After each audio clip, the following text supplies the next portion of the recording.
What is going on, YouTube people? Neo Cards of Comics here today, looking at some grading numbers for the little guys, the HGAs, the tags, the arena clubs of the world, and we might have to pour one out for the old HGAers out there. These are the December numbers. Let me run through these really quickly, and then we'll kind of dive in, give a little commentary on each individual one. Arena Club comes in 8,700. The most since we've been tracking these. And I should say, shout out to GemRate for the assist on this. Tag, also the most, 7,200. HGA, the least, 1,200. Let's start backwards and work our way towards the top. Actually, let's start at the bottom. Let's start with HGA. Rough stuff. I don't know. I don't know HGA's inner workings. They were just purchased not too terribly long ago.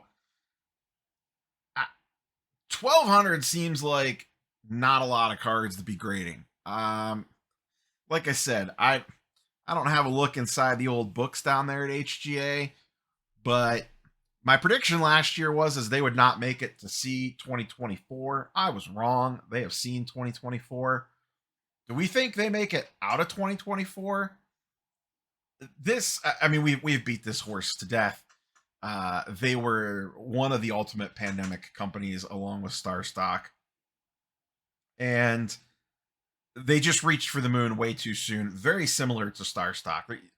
I always say this, the amount of business stories you're going to be able to get out of this, like the amount of college papers you could write out of the rise and falls and mismanagements of hobby companies during the pandemic times. StarStock would be right up there on the list. HGA would be another one. They legitimately had the excitement, the zeitgeist, everything going. They were limiting submissions. It was driving buzz. And then I don't know what happened. They got a little too big for their britches.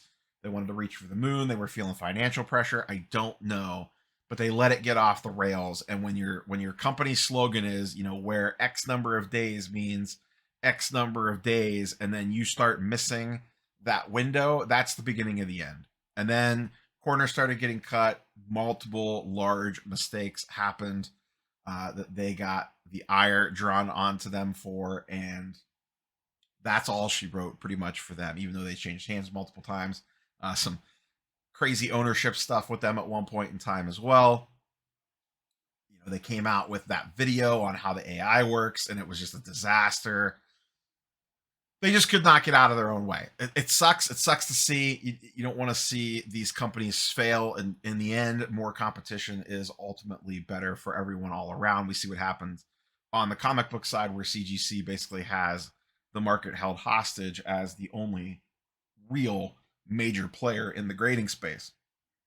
Luckily, on the sports card side, we have the four major players and then some smaller fish as well. But we'll see what happens from here on out with HGA. I just don't know how you could be sustainable only grading 1,200 cards a month. Either that, or we are all drastically underestimating how profitable grading is. If they are able to keep the lights on grading 1,200 cards a month, we are all in the wrong line of work. It would explain why all these pop-up grading companies came about. Let's bounce to the top. We'll save the tag bots for last. Arena Club. New high for them at 8,700. I am honestly not surprised by this. They had all that nonsense with the repack thing last month, and they got a ton of pump, if you will.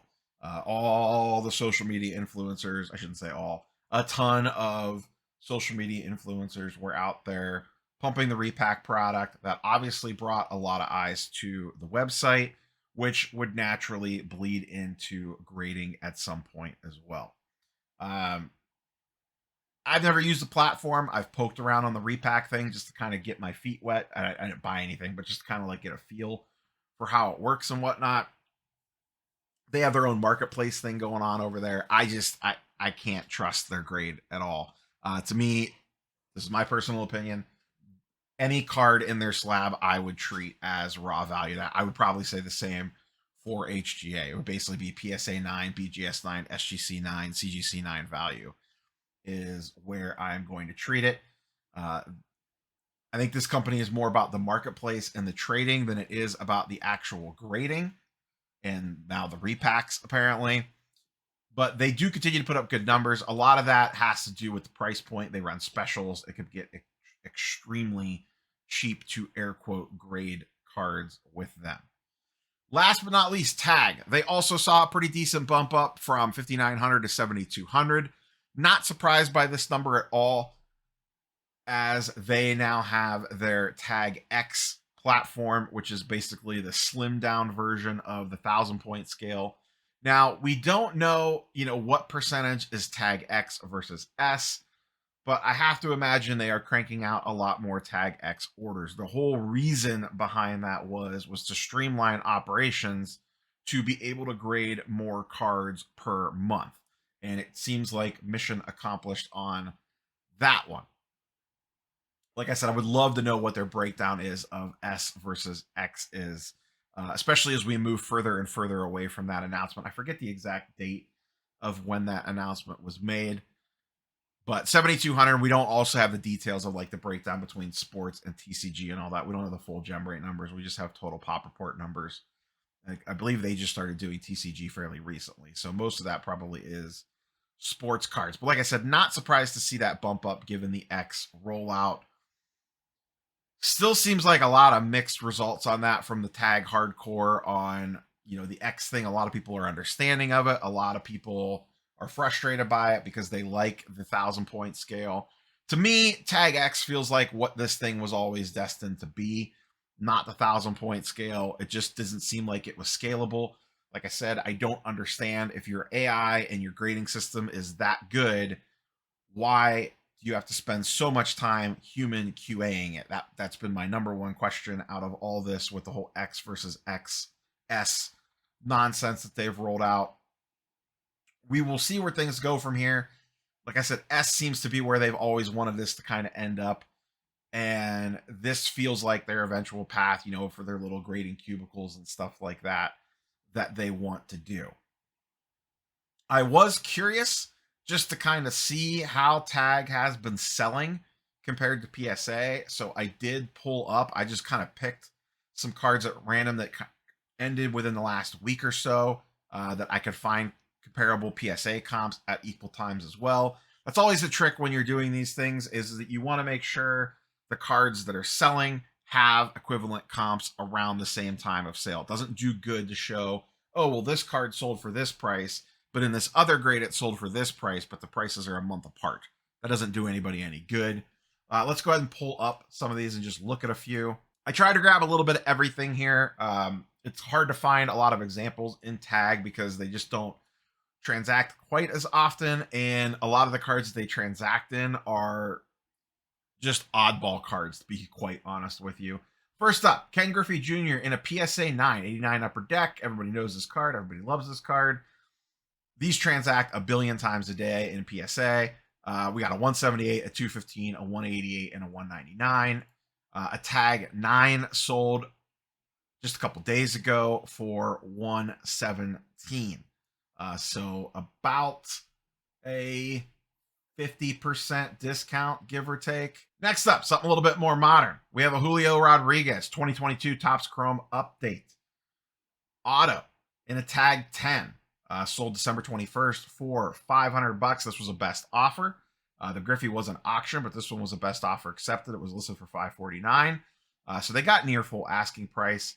And like I said, that is a Tag 10 on that one. So we got the old gem minter there. PSA, pretty close. This was December 21st. Not much has changed with the J-Rod market in the month of December. Back on December 4th, we have $700 for a PSA 10. And on December 14th, a little closer to the Tag sale, we have $850. So not quite 50%, but a pretty sizable chunk above in regards to resale. Next up, Topps Heritage, Otani, Tag 10, just a base paper card, $135. This actually is a pretty good sale for a Tag slab. PSA 10s of this, you can see right around the same dates. We have a 160, a 155, 155 crossed out, 165 crossed out, 173 at bids. This is all obviously post free agent signing. So much closer in value there, 135 as opposed to, let's just call it 150 to kind of average those sales all together. So given cost to grade, turnaround times, etc., pretty strong sale for a tag card. So it seems like when you go towards the lower end on ultra modern, the gap becomes a little bit more narrow on that one. Last but not least, soccer. I know. Listen, I'm not going to pretend like I know what I'm talking about here. This was just a recent tag sale, and there was recent PSA 10 sales as well. This is a 2022 Panini World Cup Qatar Prism Silver Lionel Messi, graded in a tag 10, went for $102.50. And this one just ended a few days ago. PSA 10s look like they go for about $400. We have a 405, a 499 crossed out, and a 599, but I believe this is one of those ones where the buyer and seller went back and forth. I didn't double check this one on 130 point, so we'll just call it $400 here. So pretty big difference there between these two.